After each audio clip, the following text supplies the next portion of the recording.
নগাঁৱৰ ৰূপহীহাটত খিলঞ্জীয়া অসমীয়া পৰিয়াল এটাৰ ওপৰত অনা অসমীয়া ব্যৱসায়ীৰ দাদাগিৰিক লৈ তীব্ৰ প্ৰতিক্ৰিয়া।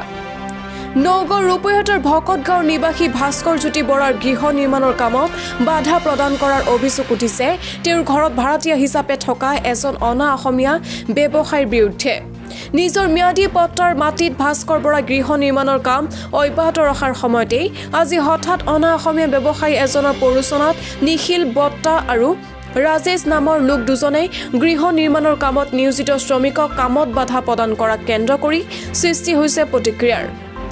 অসমীয়া যুৱকসকল একগোট হৈ অনা অসমীয়া ব্যৱসায়ীৰ দুই অঙহী বঙহী নিখিল আৰু ৰাজেশৰ বিৰুদ্ধে ৰূপহীহাট থানাত এজাহাৰ দাখিল কৰে। এই ঘটনা সন্দৰ্ভত নগাঁও জিলাৰ বীৰ লাচিত সেনাকো অৱগত কৰিছে ভুক্তভোগী অসমীয়া পৰিয়ালটোৱে। নিজৰ ভূমিতে আজি অসমীয়া পৰিয়াল এটা ভাবুকিৰ সন্মুখীন হোৱাক লৈ সৰব হৈ পৰিছে স্থানীয় লোকসকল। নগাঁৱৰ পৰা বিভূতি বৰাৰ ৰিপৰ্ট, বটদ্ৰোৱা লাইভ। কি হৈছে মানে আমিতো ঘৰতে ইয়াতে মিস্ত্ৰীসকল কাম কৰি আছে। মোলৈ ফোন মাৰিলে যে খুৰা আহকচোন, কি হ'ল বোলে আমাক কাম কৰিব নিদিয়ে, ফোন কৰিছে। বোলো কোনে? বোলে ভাড়াতীয়াসকলে। বোলো সিহঁতৰ সেইটো অধিকাৰ ক'ত পালে? মাটি মোৰ মাটিত মই কাম কৰাইছোঁ, মই ঘৰ বনাইছোঁ, মোৰ তেওঁলোকে অধিকাৰ ক'ত পালে তোমালোকক বন্ধ কৰিবলৈ? সেই আহিছোঁ, আহি মই তেওঁলোকক নাপালোঁৱেই। পিছত মিস্ত্ৰীৰ মুখৰ পৰা গোটেইখিনি কথা মই গম পাইছোঁ। পাই আমাৰ ভাইটিহঁতক মই ফোন মাৰিলোঁ, তেওঁলোক আহিলে। আহি গোটেইখিনি আলোচনা কৰি আমি তেওঁলোকো থানালৈ গ'ল। থানাত কথাখিনি আলোচনা কৰাৰ পিছত থানাই ক'লে যে এখন এজাহাৰ দিয়ক। সেই সময়ত তেওঁলোকে গোটেই বস্তুখিনি তাৰপিছত এজাহাৰত লিখি থৈ আহিছে। মানে এনেকুৱা ভয় ভাবুকি দি থাকিলে। আপুনি এনেই কি কৰিছিলে? মই আগতে আছিলোঁ, এতিয়া বৰ্তমান ঘৰতে। মানে ইয়াৰ স্থায়ী বাসিন্দা? মোক স্থায়ী বাসিন্দা, সেইখিনি মোৰ নিজৰ মাটি।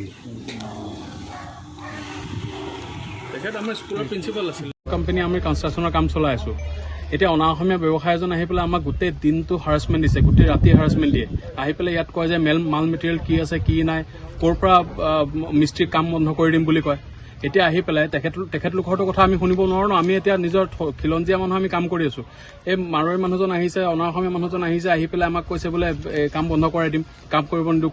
কোনে পাৰ্মিশ্যন দিছে? আমিতো নিজৰ গোটেই নিজৰ প্ৰপাৰ্টি নিজে কাম কৰি আছোঁ। গোটেই এগ্ৰিমেণ্ট কৰা আছে, আমি গোটেইখিনি আমাৰ যিমানখিনি মাল মেটেৰিয়েল আছে চব GST ইনভইচ আছে, ইনভইচ দি পেলাই আমি কাম কৰি আছোঁ।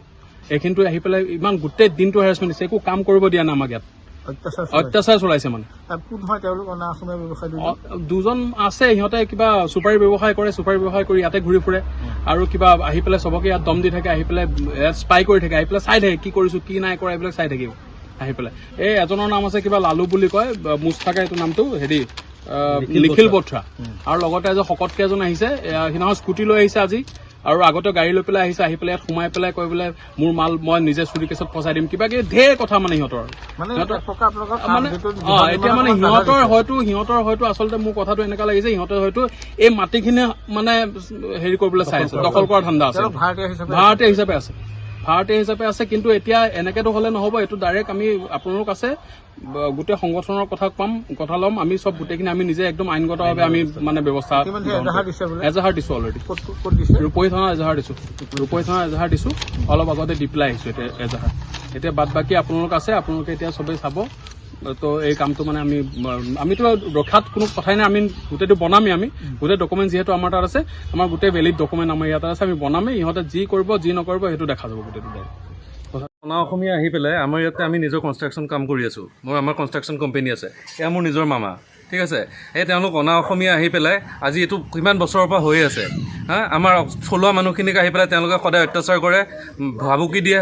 তেওঁলোকে আমাৰ নিজৰ মাটি দখল কৰাৰ ধান্দাত লাগি আছে। আমি এইটো হ'বলৈ দিব নোৱাৰোঁ।